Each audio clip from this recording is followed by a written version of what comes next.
All right. Hey, everybody. It's me, Shannon Battle, here tonight with you all. I know you were just watching the Patriots and Kansas City Chiefs get on with the game. So it was a pretty intense game. They went into overtime, but we all know, New England does what they do, and they do it well. That's why they got Brady. Brady is old, but oh my God, I guess it gets fine as wine, I guess, as it gets older, because he just gets better as he gets older. And that's what our marriages are going to do. And I was watching Brady do his thing. I was like, you know what?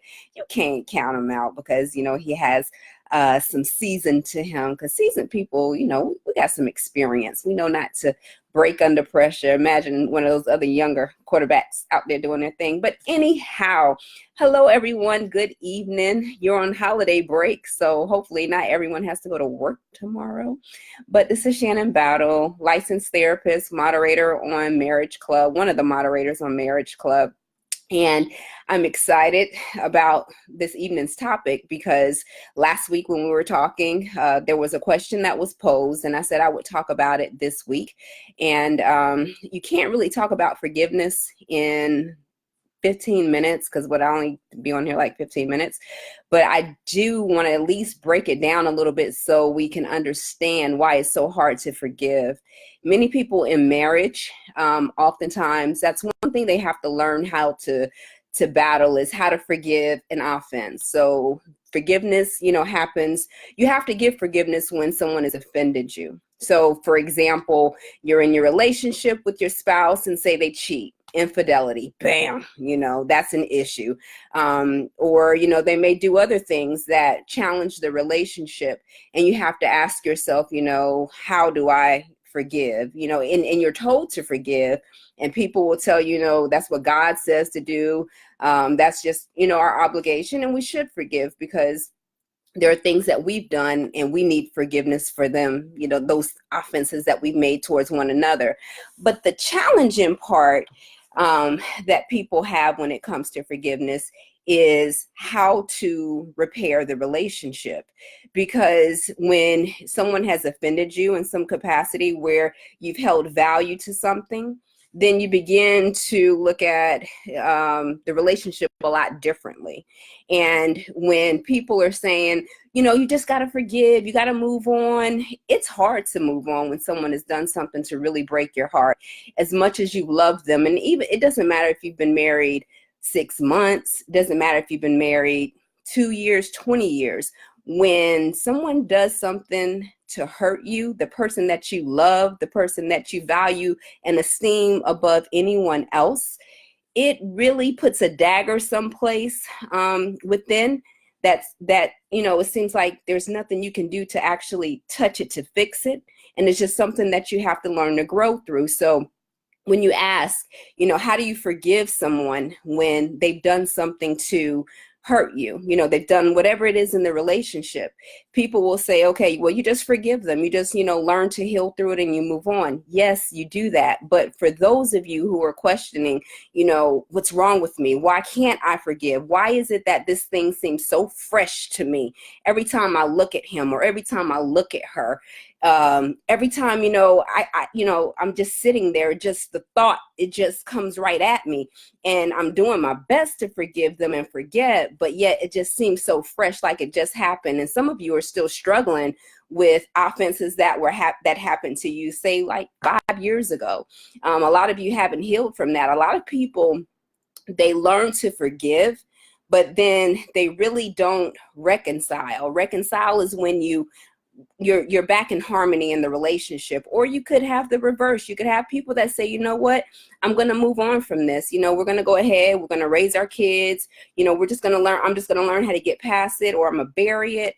And then next thing you know, something happens later on in a relationship, and you still feel that same burning urge for wanting to get back at them for what it is that they did to you, because they took something away from you. when you look at forgiveness and the way people offend you, think about it like a cycle. So they do something, they offend you. Okay. So whatever that issue is that someone did to you, that's the catalyst. That's how everything starts. And then when you look at it from there, then what happens? It evokes an emotion. So you feeling some type of way about it. And, you're hurt, you're feeling angry, you might feel disgust, you feel betrayed, whatever it is that you're going through. And then the scariest one, the most challenging emotion that's hard to overcome, that really could just be a buildup for like a lava eruption, is numbness. Because when you become numb to what they've done, and it's something that they've done that you should have some type of feeling or emotion behind, and you don't have it, there's a lot of stuff buried underneath there that's really that you're going to have to learn to try to figure out and discover, what is under there. Because if you're numb, it's like shaking that bottle, that illustration I've given before, and then you twist off that cap and it just all burst. And that's what unforgiveness is like when it settles deep within. Or, once you're going through the different emotions, what happens at that part, then you start getting into your reasonable mind, where you're just processing everything. That's where you get into, why is this person doing this to me? Why didn't they, why did they hurt me? And it's like a direct target, and you begin to maybe take some blame for that, as though you should have done something differently. We get into that mindset because it relates a lot of times to something that we've experienced in our past.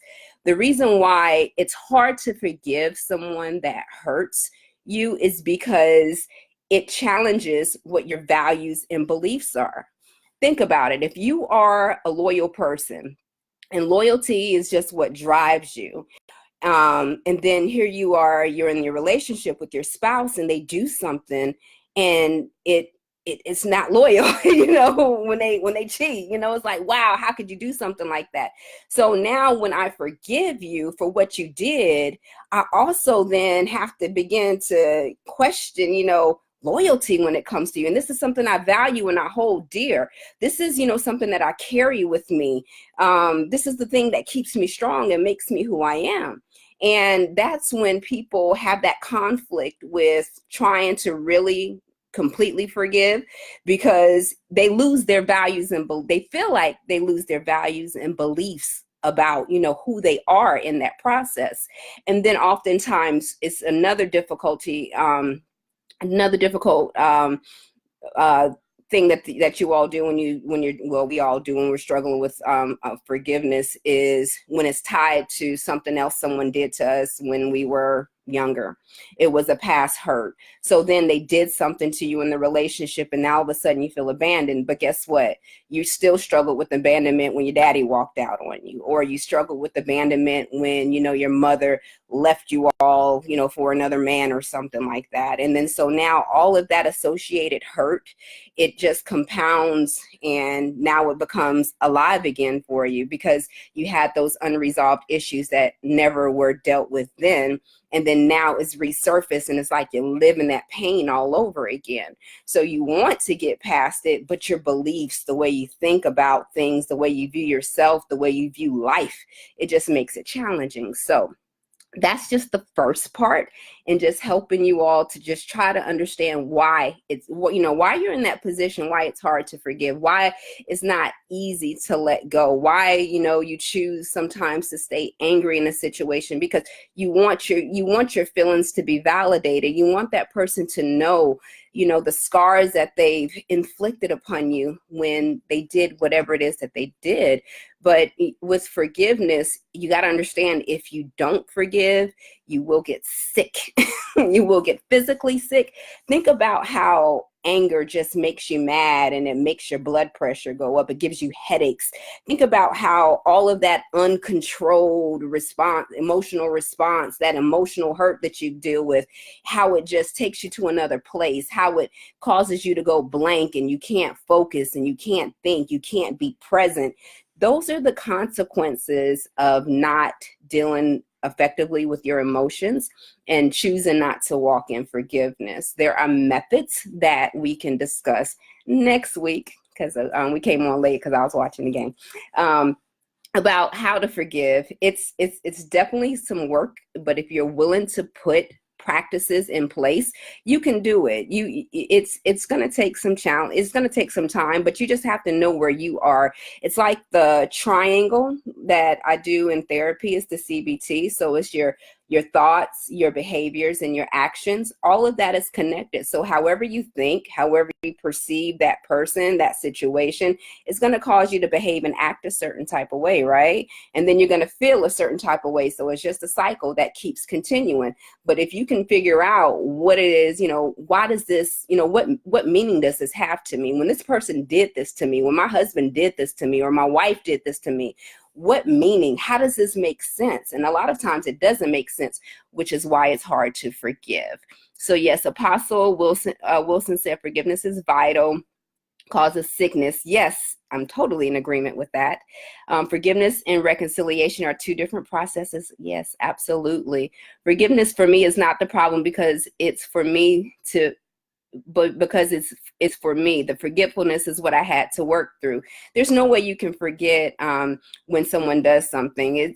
Some things it's just harder to remember at times, but typically if it's happened, how do you make yourself not remember it? Because the brain, you don't control how it just projects a response. It's going to do that regardless of what you try to tell it, not to do. Don't think about that. It's going to do it anyways. But, you just have to be able to tame it once that thought comes up.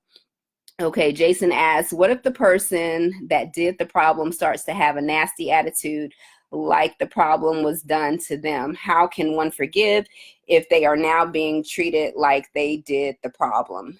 Well, forgiveness, you have to ask yourself, does it matter how the person receives the forgiveness, or does it matter how you give it?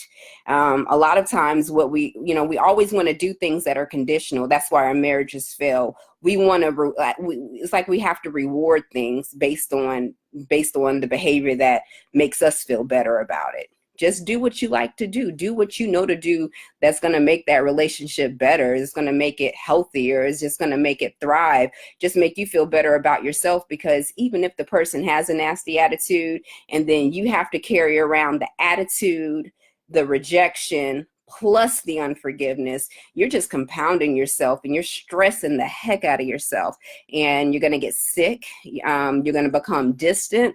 You're just not going to be happy with yourself. So it's not about what the other person, and I know we want them to be receptive and we want them to make it easier, that whole process thing, especially if they did it, they shouldn't be having attitude with us. But a lot of people, when they recognize that they've hurt someone and they've made a mistake, they don't know how to recover from those things. That's why they have a nasty attitude. You get an attitude when you don't know how to fix something. So it's better to try to blow it off or to try to divert, just so you don't have to, accept the responsibility because you don't know how to fix it. So that's how a lot of people just continue to, just, I guess, have that attitude. You just have to, look past it, and you just have to do what you know to do is right, because you got to take care of you. My husband always tells me nobody's going to take care of you like you. Is there time level when to forgive? It's just based on what your timing is, Tiffany. If you want to forgive now, then you forgive now, because what good is it going to give you if you wait till tomorrow to forgive? Or is it going to help you in any kind of way or help your situation if you forgive 2 weeks from now, 6 months from now? Why not now? What difference does it make? Why prolong it? So you have to ask yourself those questions, because I know we like to say, okay, we should make somebody sweat or make them at least ponder on what they did, and we've been told don't jump too soon, so they can learn from their mistake. I don't know how effective that is. If it's worked for you in the past, you can try it again, I guess. But all I can say is take care of your mind, because you need to be able to think through how you're going to be able to reconcile and move on, because when someone does something in the relationship, it changes it. Have you ever had like a friendship that you really loved and it was really close, but that friend betrayed you and you forgave them, but then you tried to start the friendship again and it just wasn't the same anymore? That's what happens when, you're married. It just, sometimes it's just not the same anymore. Then you have to figure out, okay, how do we create a new reality? Now that this has happened, we can't forget that, I'm not able to forget the harm that was done. And now I feel like I have to posture myself differently. And I feel like I can't just resume as things were before. And I have to find another way to be able to enjoy myself and enjoy you in this relationship. So now we're creating a new reality. All of that has to begin for some people. Some people can pick up and move on, but some people have to find a new happy medium to be able to keep moving forward and thrive in their relationship. Is there a time limit when to forgive? Okay, I hope I answered that question already. All right, so it looks like I've answered mostly all the questions here in the feed. And if you all have any questions, you can just message me. It takes me a little bit of time to get back to the messages, but I do respond to them as quick as I can. You all have a great rest of the week. If you're off tomorrow, then enjoy your day off. Enjoy one another. Remember, if you do not forgive, it's going to cause you stress. It's going to lead to high blood pressure. It's going to lead to migraines. You're going to have body aches, muscle tension, all that other stuff. Don't let it affect your intimacy. People make mistakes all the time. You're going to make some mistakes. It may not, be on the same level as the other person, but you will make mistakes and you will need forgiveness. We all need to walk in it because we all fall short. We're all human. We're all growing. A lot of people haven't grown up. I know when I married my husband, we made a lot of mistakes in the beginning. I was 18 years old. I was bound to make mistakes. And I asked him, I said, and I looked at all the things that I did and, we both did our share, but, just him looking at me, I'm like, and I looked at myself, I said, well, why did you stay with me? Because I did some horrible things. See, I wouldn't have stayed with me. He said, well, I didn't marry you for the person that you were then. I married you for the woman that I knew you would become. And that just really meant a lot because that required a lot of patience because I was a very broken individual. I carried a lot of baggage into the relationship, especially experiencing some of the home brokenness. And I just didn't have a healed, happy heart. And it just took time. It took me, I told him, I said, once we had maybe I think like our third child, that's when I really realized that this was forever. And that's like, 7, 8 years into the relationship, I knew that this was the person of my forever. Yeah, it took that time for me to grow into it. I always loved him. I was committed. I was do or die. But for me to really grasp this concept of unity and oneness, it took many, many, many years. And we had to develop. We both had to mature. So sometimes it works for people in that way and sometimes it doesn't, but you just have to be willing to come back to the table and be like, okay, well, how do we pick this up and how do we keep on moving? How do we do this again? How can we begin new again? Some things can start over. You can begin again. I don't know why people don't like to start over because you can create a new foundation. You can set different rules, different expectations. You just can start with a clean slate. So anyhow, that's enough for this evening. It's not healthy to hold on to the hurt. That's right. All right. You all have a blessed evening. Just remember, keep God first. And if you don't know what to do, just keep praying. Keep praying. Pray for yourself so that you can have a calm, peaceful heart, and then pray with your spouse. Don't go to bed without praying together. And when you wake up in the morning, make sure that you all lay hands on each other and cover each other because it's a very cold, cruel world out here. All right. Good night.